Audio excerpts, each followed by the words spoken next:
रायजो राजाफोरखौ लानानै हानि मेलानि थाखाय सावरायदों।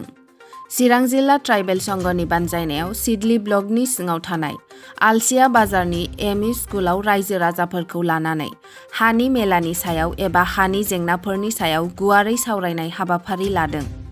बे सावरायनायनि गेजेरजोंनो मिरु ट्राइबेल संघनि आफादगिरि सुकुमार बसुमतारी बिथाङा बुंदों दि बिटिआर सरकारा हानि मेलानि जे होखानाय समखौ फोलावनांगौ होनना बुंदों।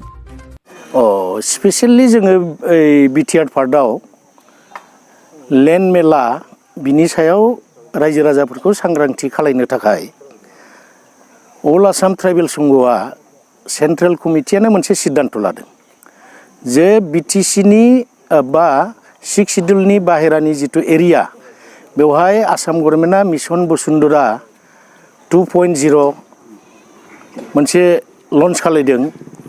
बे मथै खिलन्जिया जनगोष्ठीफोरनि जिथुनाखि हा हुनि समस्या बेखौ समाधान खालामनो थाखाय दरखास्त होदों आरो बेबायदिनो सल्भ जालांगासिनो दङ।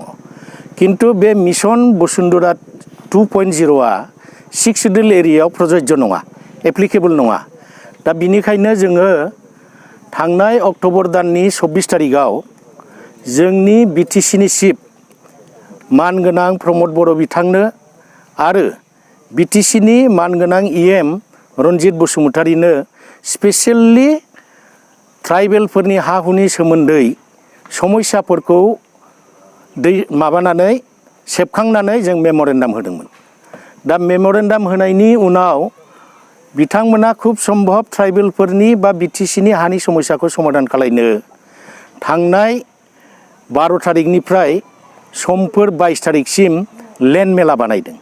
दा बे लेन्ड मेलायाव जोंनि ट्राइबेल माहारिनि सुबुंफ्रा सांग्रां जानानै बाहागो लानांगौ, बेखौनो जोङो एवारनेस खालामनानै दिनै सावरायनाय जादों। बिटिआर सरकारा दि लेन्ड मेला खालामदों बेवहाय जोंनि बर' माखासे सुबुंफ्रा गासिबो लेखा रोंजोबा थांलाय फैलायनायाव अफिसनि खामानि मावनायाव माबा मोनसे जेंना सोमजिगोन नामा?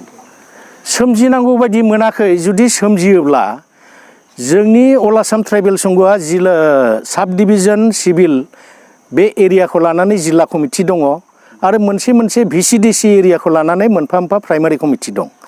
सोरबा साधारन पाब्लिकआ जुदि माबा मोनसे उसुबिदा मोनदोंब्ला जोंनि कर्मिफोरनाव जुदि फैनानै एसे हेल्प बियोब्ला जोंनि कर्मिफ्रा बेखौ हेल्प खालामगोन। आरो बेवहाय जों दा मिथिनानै मोन्दों दिनैनि मेलावबो बे माबाया जादों, प्रश्नआ फैदों। बिथांमोना अकल 10 दिननि थाखाय बे प्रग्रामखौ लादों। जों दा बेखौ पाब्लिकफोरनि जिथुनाखि अपिनियन, किसुमान डकुमेन्ट्स कालेक्ट खालामनायावनो असुबिदा जानानै दं। बहुद पाब्लिकफ्रानो बेवहाय दरखास्त होनो बा एप्लाइ खालामनो हाख'नाय नङा। बिनिखायनो जोङो दा बावैनो बिटिसिनि मुरब्बी चिफ प्रमद बर' बिथांनो आरो लेन्ड इएम रन्जित बसुमतारी बिथांनो जोङो मेम'रेन्डाम मोनसे होनानै बे पेरियडखौ एक्सटेनसन खालामनांगौ होननानै आवेदन खालामनो जोङो सावरायलायदों। नै नोंथांमोननि सिगाङाव आं बेखौसो साधारन पाब्लिकफोरखौ आं आपिल खालामनो लुबैदों। जोंनि ट्राइबेल माहारिनि सुबुंफ्रा हानि समस्या गोबांथार दङ। नैबे बिटिसि गभर्नमेन्टआ जिथुनाखि दा लेन्ड मेला, लेन्ड सार्टिफिकेट मेला 10 दिननि हाबाफारि लानानै बिथांमोना खामानि मावदों। दा साननैल'सै। बे साननैयाव जिखिनि हायो बयबो बाहागो लानो थाखाय आं खावलायो।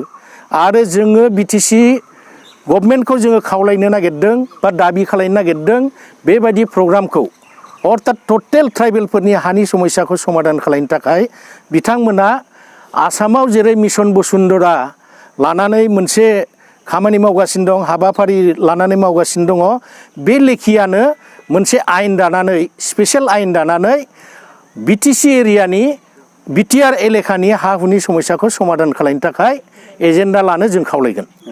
बे लेन्ड मेलानि गेजेरजों जायफोरा हानि जेंनाखौ सुस्रांनानै लानो हाया, इयुनाव थालांनायफोरनि थाखाय मा मोनसे बेबस्था लागोन?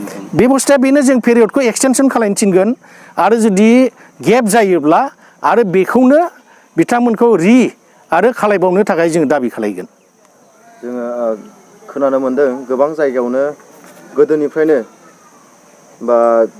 मावना जाबोबाय थादों गुबुननि हायावहाय जेनेबा गुबुन जाथिनि हाखौ बायनानै मावनानै जाबोदोंमोन नाथाय बेफोरखौ दासिमाव माबायदि खालामगोन जेनेबा नाम दानस्लायनाय मानायफोराव बेयाव दा सिमप्लि होदों दा माबाया बिटिसि गभर्नमेन्टआ नैबे लेन्ड सार्टिफिकेट मेलायाव बिसोरो मोनबाल' आयदा लादों मोनसे जाबाय बिबै बिबौ आजै आजौ बा बिमा बिफानि नामाव मियादि हा दं किन्तु बिनि फिसा फिसौफ्रा गुबुन जाबाय भाग बाथरा जाबाय किन्तु अफिसियेलि जायाखै बेखौ मिउटेसन खालायनायनि मोनसे आयदा दङ बेखौ जों खालायनानै लानो हायो बिनिफ्राय MNPआव जाय लेन्डलेस बेक्तिफ्रा बै समाव हा मोनदोंमोन बेखौ मियादि खालायनायनि एप्लाइ खालामनो हायो जाय बिथांमोननि नामाव एकसनिया जानानै दङ बेखौ पेरियडिक पाट्टानि थाखाय एप्लाइ खालामनो हायो